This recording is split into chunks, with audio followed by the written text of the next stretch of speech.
Bank is Chris Skinner. Chris, welcome to the programme. The picture of Lloyds Banking Group this morning is one of a healthier bank, isn't it, than it was this time last year?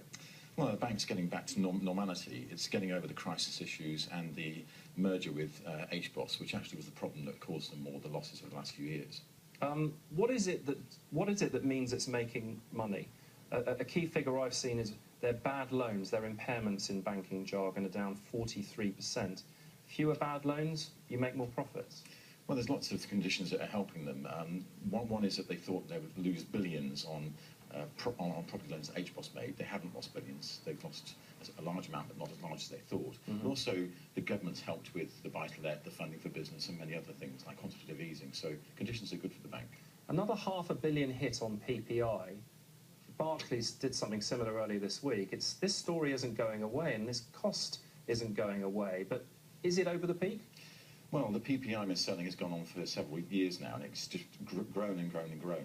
Luckily, the number of complaints is now decreasing. The Financial Ombudsman is saying that the peak was middle of last year, so hopefully this will go away in a couple of years' time. They've cut their costs by 6%, which is interesting. They haven't got a big investment banking division. They're a pretty sort of plain vanilla lender.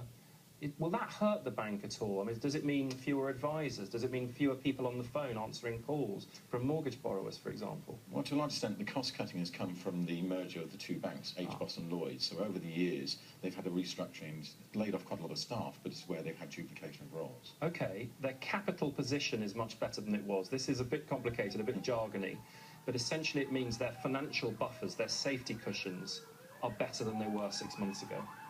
All the regulators have said to the banks they must put more money away for a rainy day if they have another crisis like the one in 2008. And Lloyds has been building that capital buffer for that rainy day, and in fact they're looking very healthy now. OK, but their net lending to businesses, that's the difference between what you lend and what you borrow and what you pay back if you're a borrower, is up 5%. So Lloyds are saying, look, the accusations that we're not lending to small businesses are wide of the mark. Yes, I mean, there's been lots of questions around the bank's attitude to lending to business, and they haven't thrown away their risk approach, so they're looking at good investments. But Lloyds has actually shown, along with some of the other banks actually, that the funding for business programme that the government put in place is working. OK, when will the government want to sell its big £19 billion stake? The government target was 61p, the break-even point's over 70p, the shares closed yesterday just under that 70p mark. Do you think they'll now think, right, now's the time to announce a sale in the autumn, perhaps? Well, the big question is when will they sell the shares back to the private sector? Lloyds is talking about paying dividends. It's looking very soon, probably 2014, but they have to sell some branches first.